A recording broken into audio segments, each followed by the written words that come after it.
है, बोलिए बोलिए फटाफट। मजाक नहीं कीजिए, सीरियस ही में बोलिए। हाय रे सुंदरिया झकाना ना, देखे तोला हो गयो सना नाना। हाय रे सुंदरिया झकाना ना, देखो तोला हो गयो सना नाना। डीजे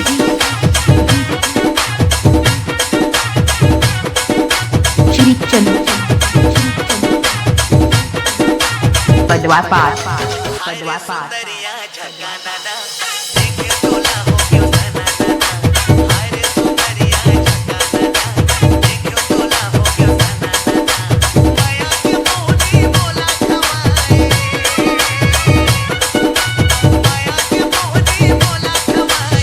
हो गए हो मैं तना नाना। इनसे प्यार कैसे हुआ? रॉन्ग नंबर है।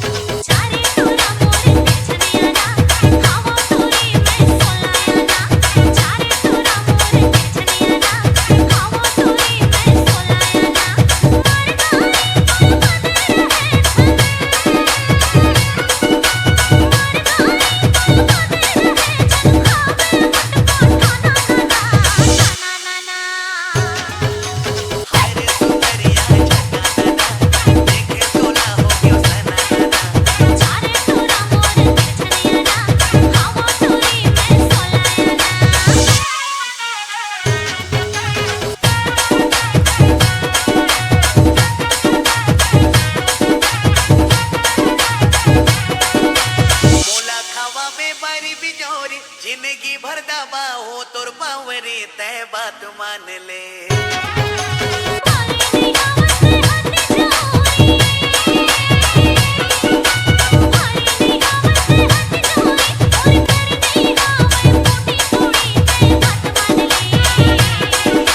डीजे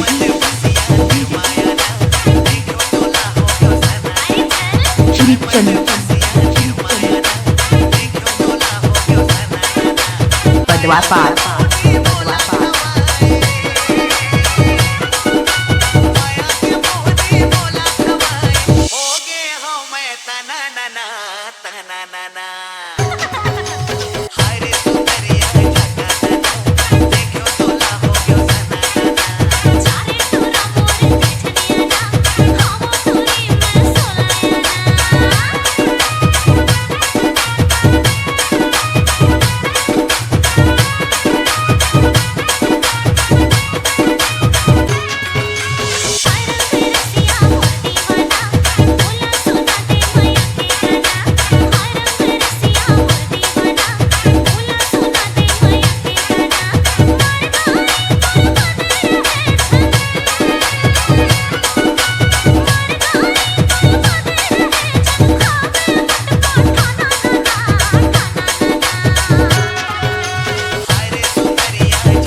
डीजे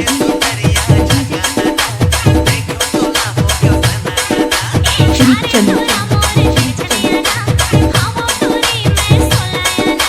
पदवा पास